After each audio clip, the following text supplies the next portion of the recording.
Estructura del cristalino, ahí la tenemos. Tenemos una estructura básica del cristalino, en realidad, 3 partes: núcleo, corteza y cápsula. Aquí estamos viendo entonces ya, digamos, en lo que es el esquema del cristalino a la mano derecha, estamos viendo ya los polos, ¿no? El polo anterior, el polo posterior, el eje que va por el centro, la corteza, por supuesto, un espesor, el núcleo adulto, la cara anterior, el ecuador del cristalino y la cara posterior, por supuesto.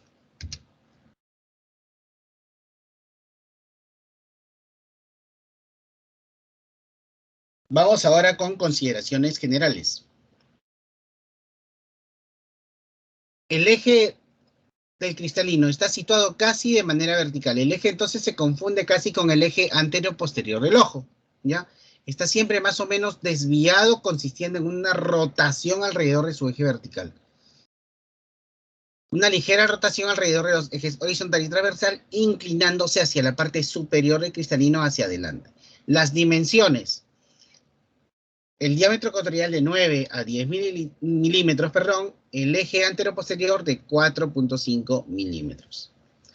Tiene un peso de alrededor de 20 a 25 centigramos. Propiedades ópticas, por supuesto, interviene en el proceso de acomodación, es lo más importante en realidad. Si bien es cierto, es un lente muy poderoso y todo, pero ustedes saben que lo más importante del cristalino es que intervenga en la acomodación. ¿Por qué? Porque ello va a permitir justamente enfocar a diferentes distancias. Y ya saben también que luego, cuando viene la presbicia, es justamente ¿por qué? Viene a ser por un cansancio muchas veces de la zónula, del músculo ciliar, pérdida de flexibilidad del cristalino, ¿no? Entonces ya va perdiendo, como se dice, esta capacidad de acomodación. Existe, por supuesto, un aumento progresivo del espesor del cristalino de 3.7 milímetros a 4.55 milímetros en el adulto. También hay un aumento progresivo del índice de refracción del cristalino, ¿sí? De 1.42 y tiene un poder dióptrico de 20 a más menos 2 dioptrías aproximadamente. Y llegamos a la retina, la zona en realidad mucho más importante, podría decirse, del ojo. Todo es importante. Para empezar, vamos por ahí, todo es importante. Pero ustedes saben también de que si de repente tenemos un cristalino totalmente transparente, tenemos una córnea maravillosa y tenemos una retina dañada, eso no ayudaría de mucho, porque la visión estaría muy mala. En cambio, si tuviéramos de repente un cristalino no dañado, sino opaco, se puede reemplazar.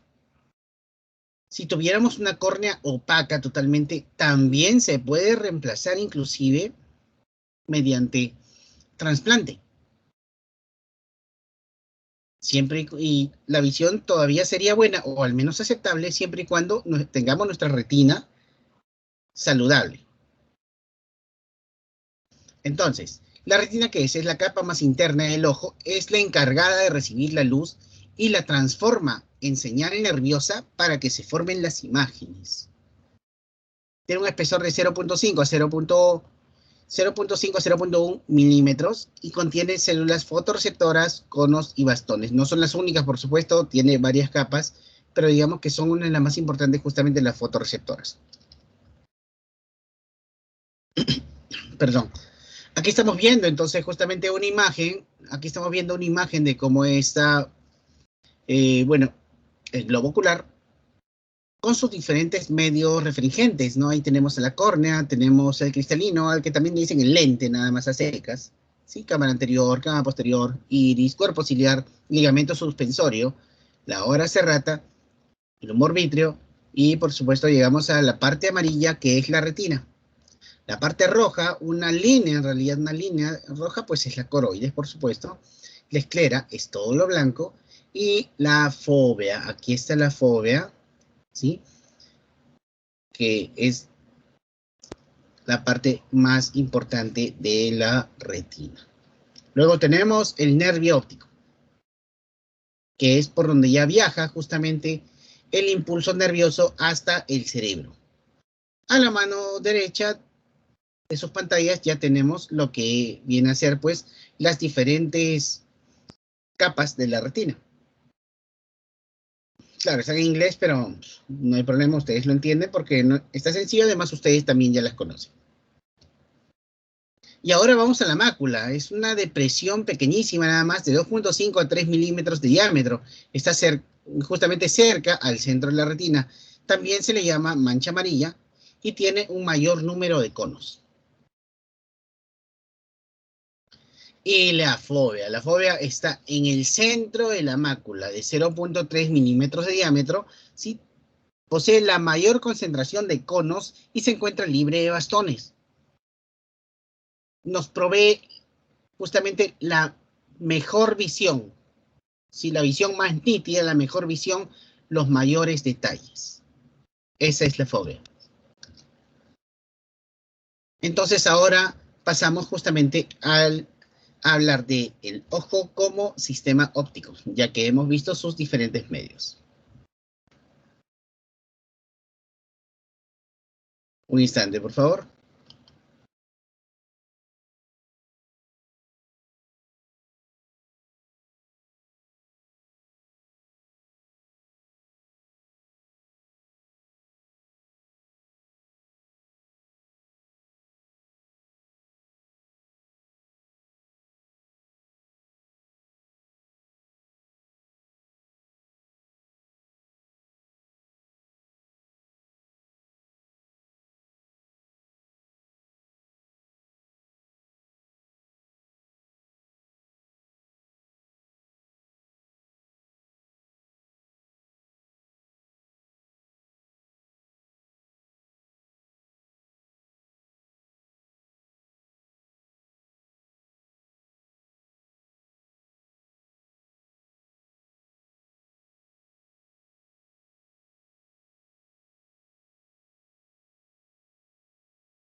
Entonces ahora si volvemos y ya pasamos a lo que es el ojo como sistema óptico.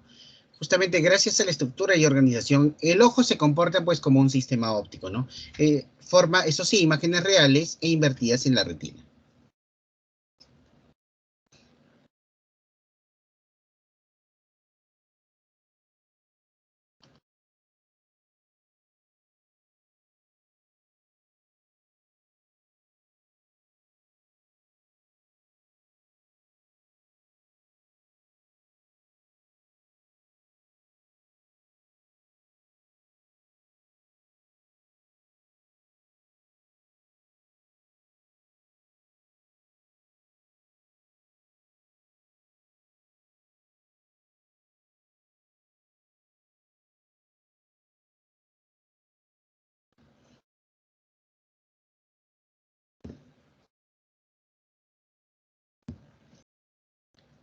Bueno, el ojo está comparado en muchos casos justamente como una cámara fotográfica, ¿no? Donde la córnea y el cristalino serían los lentes de la cámara, el iris el diafragma y la retina la película fotosensible. Ya. Cabe destacar, por supuesto, que por sus características no es un sistema óptico lineal, eso sí es cierto, sí, y verá afectado por distintos factores que condicionarán el poder refractivo.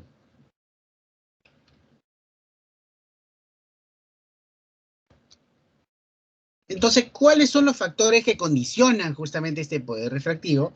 Ya, en primer lugar, la curvatura. A mayor curvatura, mayor poder de refracción. Y ahora radio de curvatura. A mayor radio de curvatura, entonces hay menos curva y por lo tanto menos poder dióptrico. A menor radio de curvatura hay mayor curvatura y mayor poder dióptrico. Digamos entonces que el radio de curvatura es inversamente proporcional a la curvatura. Y el índice de refracción, por supuesto, a mayor índice de refracción corresponde mayor poder refractivo.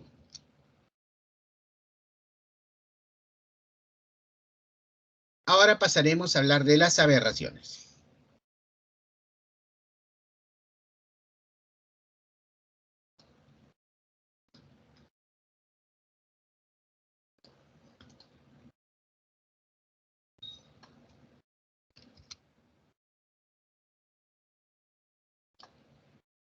qué son las aberraciones? Entonces, es el resultado justamente de una falta de homogeneidad en nuestros medios oculares y también de irregularidades locales de las superficies ópticas. Son específicas, eso sí, para cada persona y son una principal limitante de la visión.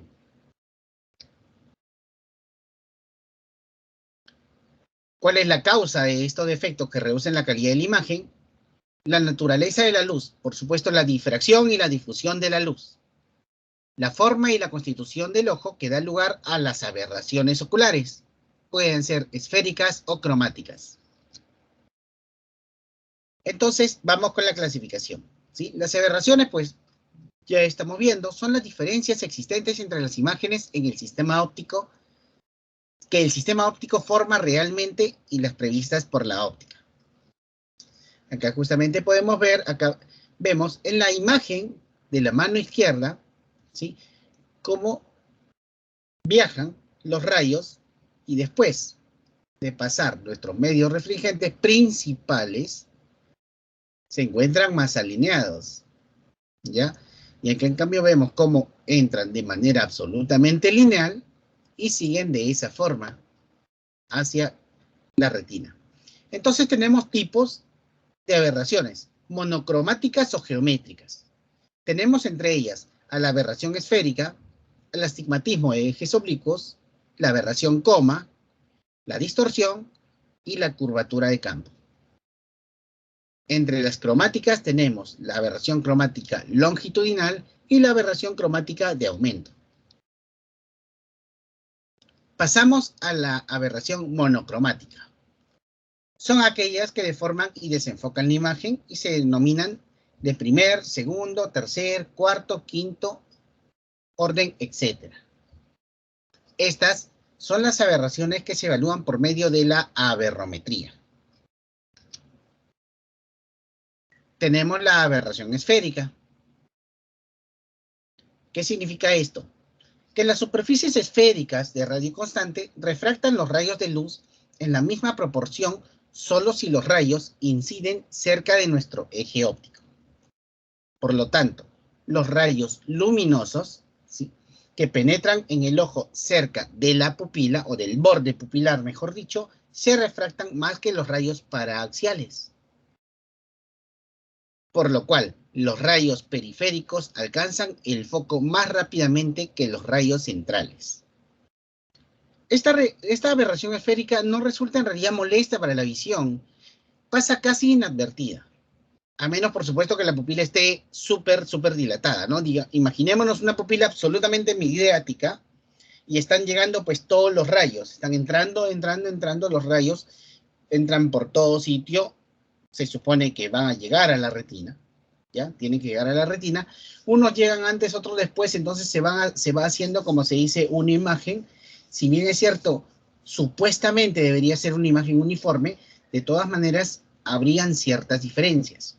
Ahora, pongámonos en el caso de que es una pupila, digamos, podríamos decirle con una, que no está en una miosis exagerada, ni tampoco en una midriasis, pues, terrible, ¿no?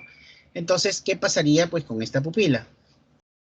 No, perdón, ¿qué pasaría, pues, con esta luz? Simplemente que va pasando, y entonces los rayos luminosos que pasan casi por el centro de la pupila, si bien es cierto, van a llegar a la retina, aquellos rayos que pasen un poquito más a los bordes de la pupila, se van a refractar mucho más rápido que aquellos que pasen por el centro.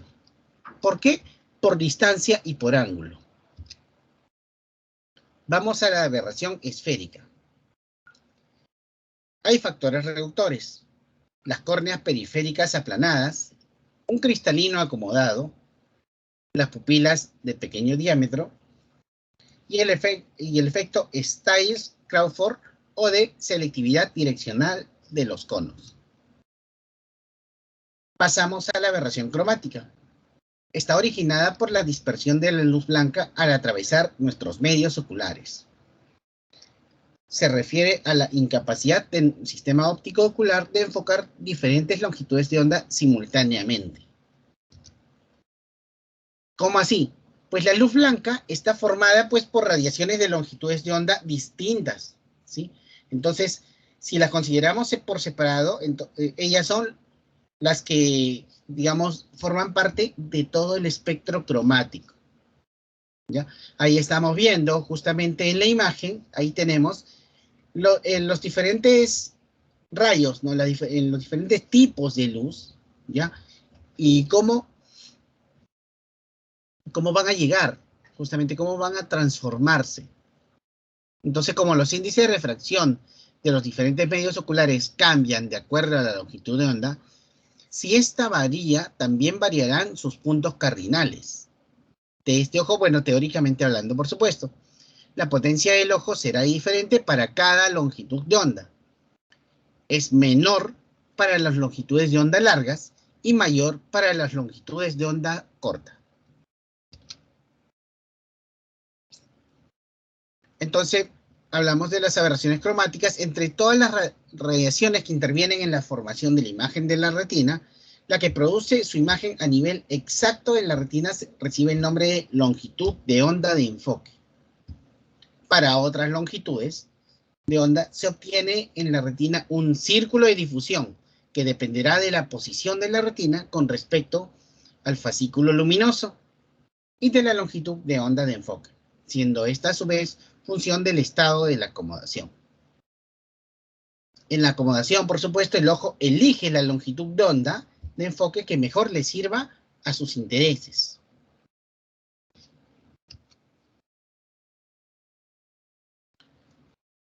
¿Qué más?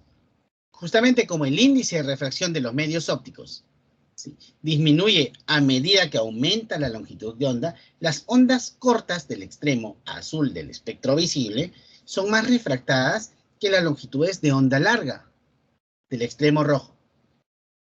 Por lo tanto, un hemétrope se vuelve hipermétrope para el rojo y se vuelve miope para el azul. Entonces, adquiriendo estas ametropías cromáticas valores superiores a media dioptría. Pero, ¿qué sucede? Un miope va a ver más nítidos los objetos sobre un fondo rojo y el hipermétrope los va a ver más nítidos sobre un fondo verde-azul.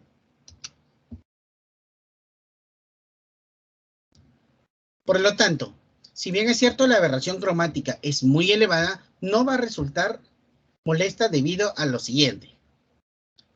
Primero, la gran eficacia luminosa del ojo a la retina. A que el cristalino actúa justamente como un filtro que absorbe diversas radiaciones de longitudes de ondas cortas.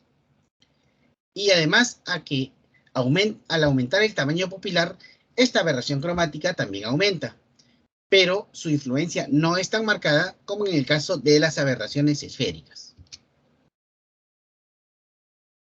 Ahora, en conjunto, aberraciones esféricas y cromáticas, en realidad,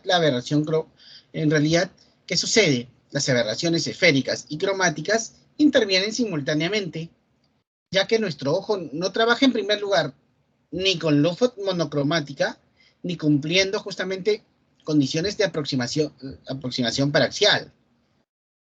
Actuamos en nuestro medio normal, donde tenemos diferentes tipos de estímulos, por lo cual nuestras aberraciones oculares se compensan por lo siguiente: la forma de la córnea y del cristalino, el índice de refracción del núcleo del cristalino, que es superior al de su corteza, a la pupila pequeña, a la fóvea, que en realidad es el único lugar de donde hay una muy buena resolución, a los efectos justamente filtrantes de nuestro cristalino y del pigmento de la mácula, y también al efecto de onda guiada de los fotorreceptores.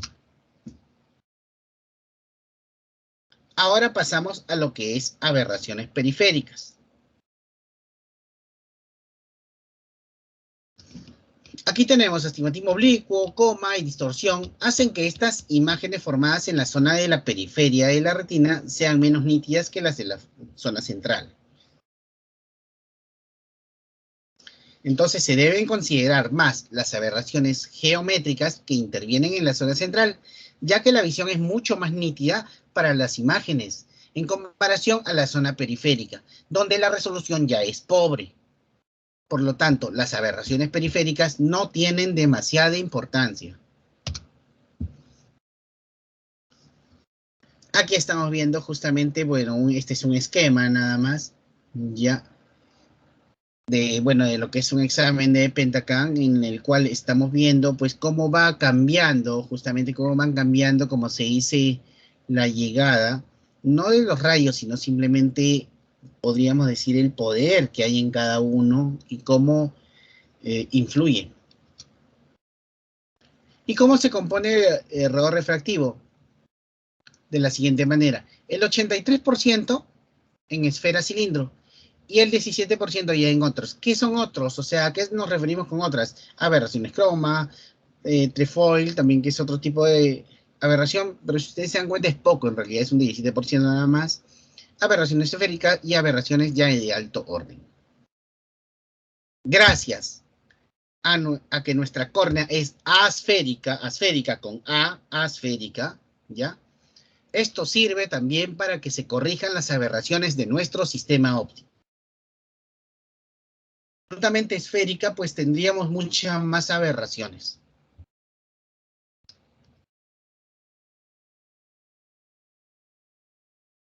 Entonces, vamos a ver cómo influye justamente el diámetro pupilar en todo ello, ¿sí? Un diámetro pupilar grande. ¿Cuándo tenemos diámetros pupilares grandes? De noche. Entonces, ¿qué tenemos aquí? Mayor iluminación retiniana, claro, porque llega más luz. Menor difracción, menor profundidad de campo, mayor círculo de difusión, porque mientras la pupila está más grande, hay más difusión, más círculo de difusión, y por supuesto hay una mayor aberración esférica. En cambio, cuando nuestra pupila está pequeña, es decir, cuando está en miosis, estamos hablando de día, ¿ya? Tenemos menor iluminación retiniana, por supuesto, más difracción, más profundidad de campo, menor círculo de difusión y una menor aberración esférica. ¿A qué nos referimos con profundidad de foco? Al límite en la retina, en el cual la imagen puede desplazarse sin perder claridad. ¿Qué es profundidad de campo? El límite de distancia desde el ojo en el cual un objeto aparece nítido, sin cambios en la acomodación. Eso es todo por la clase de hoy. No es que la clase haya terminado por si acaso. Tenemos varias cosas más que ver justamente en esta clase de hoy día. Son las 7:02 de la noche. Yo quisiera, bueno, en primer lugar, pedir lo siguiente. Vamos a ver cuántas personas tenemos en este momento conectadas. Un instante.